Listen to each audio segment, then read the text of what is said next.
When I was around 6, I walked into the living room and saw my sister and my dad watching a video. The title of that video, you may be asking?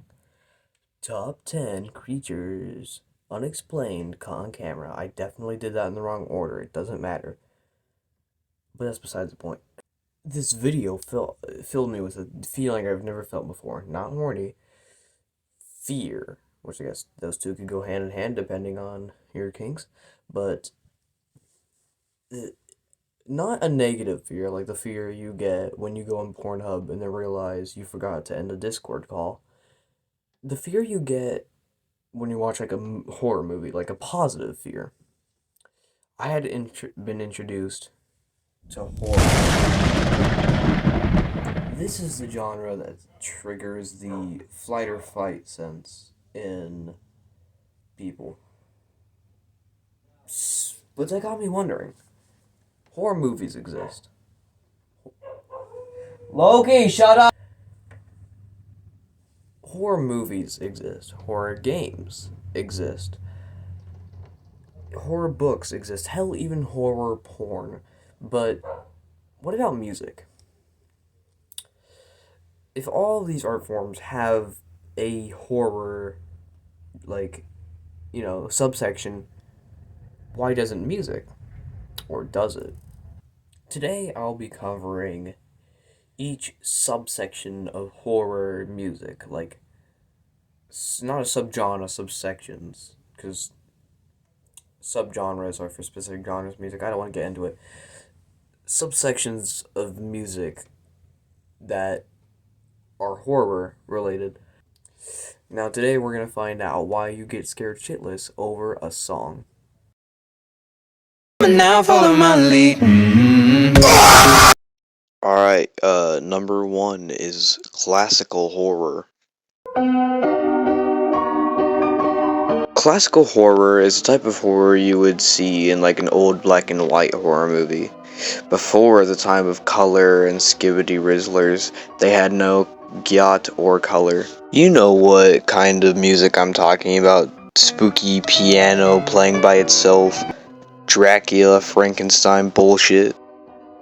I feel as if this specific subsection less induces a feeling of genuine fear, but more a feeling of power in contrast to our usually mortal protagonist who has to go up against the monster. So piano makes him feel more grandiose, like you're actually going against like something a lot more powerful than you actually are, but not necessarily scary. Like, don't get me wrong, it's definitely horror, but it less induces a fear of horror, more induces a feeling of power. I think the grandiose aspect of power was chosen specifically because most old horror films were warnings about like Antichrist or like demons rising from the earth or whatever, like werewolves, vampires, like all creatures from the Black Lagoon. All those stories like are more warnings towards people, like folk tales, more than like a horror story just meant to make you shit yourself. But the theme of power continues on into our next one.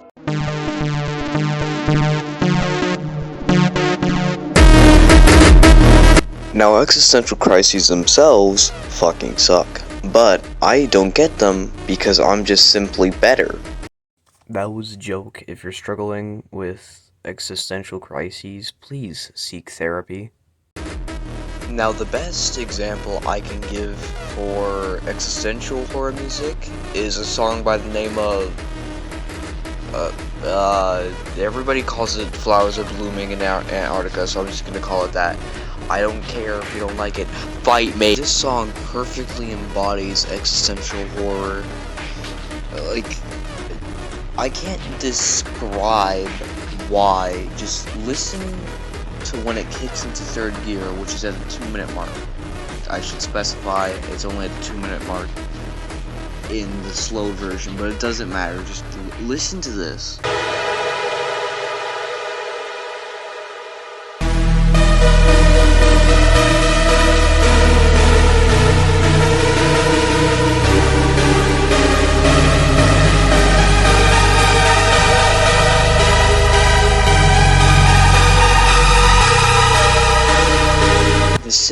sound almost angelic, but not in like the typical sense of, oh, your voice is angelic, but the sense of beyond comprehension. This is what I imagine plays when a seraphim like says do not be afraid to like people in the Bible. Like this song, the bass in the background like creates a sense of, I don't know what you would call it, like the opposite of dread, but this song is just like chef's kiss. Oh, this whole piece is amazing.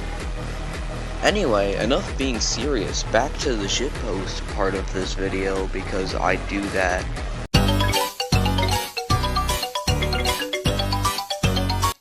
Wacky horror music. One of my favorites, and one of many's favorites. I mean, as soon as October 1st rolls around, what song plays in your head? The one that's playing right now. But what makes a wacky horror song? Well, first we could start with high contrast. High and low notes playing at the same time, like the voice in Spooky Scary Skeletons, can create a sense of panic that's not too much. Playing xylophone is associated with bones, so that's good to make a funny, like, wacky feel to the song. For vocals, low and high pitch, or low or high pitch, or both, like I said with the contrast thing. Never use normal voice because it feels bland. Adding laughs in the background that aren't too creepy, we can't scare little Timmy. But adding laughs in the background adds to the effect. But all fun aside, moving on to modern horror, the slasher film's favorite. I feel like this is more a retake on classical horror, but instead of piano, it's keyboard, usually. Speed up the notes a lot, as you can definitely tell from the Halloween theme. Adding laughs, like from wacky horror, it also is a good idea. That's it.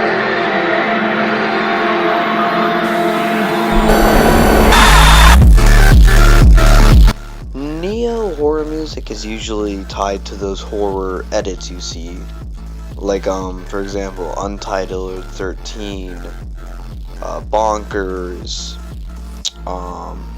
Below the Surface, etc. Usually this genre is tied to funk, but not always. Like I just said, Below the Surface.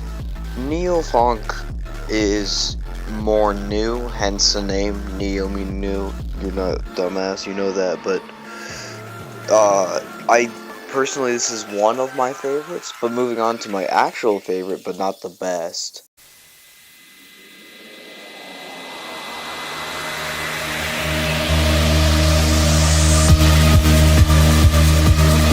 Now, this one, the next one I'm talking about is thriller horror music. No, not that thriller. Or that thriller. Or that you know what I mean, okay, you get the point. No, not the Michael Jackson classic. I mean the genre thriller. I say thriller because this is usually, like, thrillers are supposed to make you panic instead of scared. This genre of horror would, rather than make you feel a sense of dread or upcoming danger, makes you feel like the fucking danger's right there, it's not upcoming. So rather than a feeling of dread, it's a feeling of panic and or paranoia. This usually plays in horror games when you're being chased by an entity. For example, Here I Come, where you're being chased by Seek. Here, take a listen.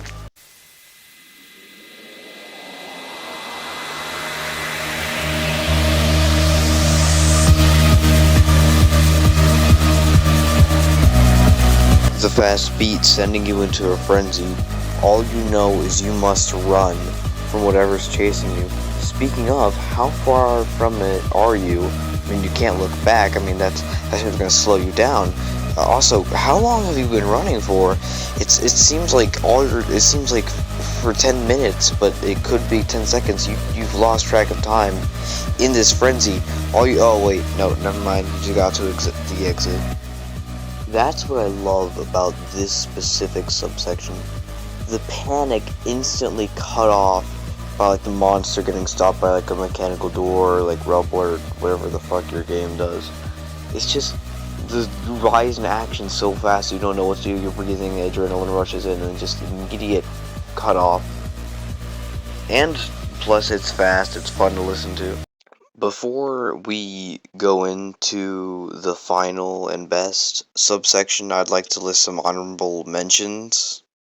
That I either couldn't put in because I didn't know where to put them or found a better option. It doesn't matter. Alright, first up, I want to give credit to Adrenaline Rush, made by Demo, for his and his partner's, I should specify work partner, Gorilla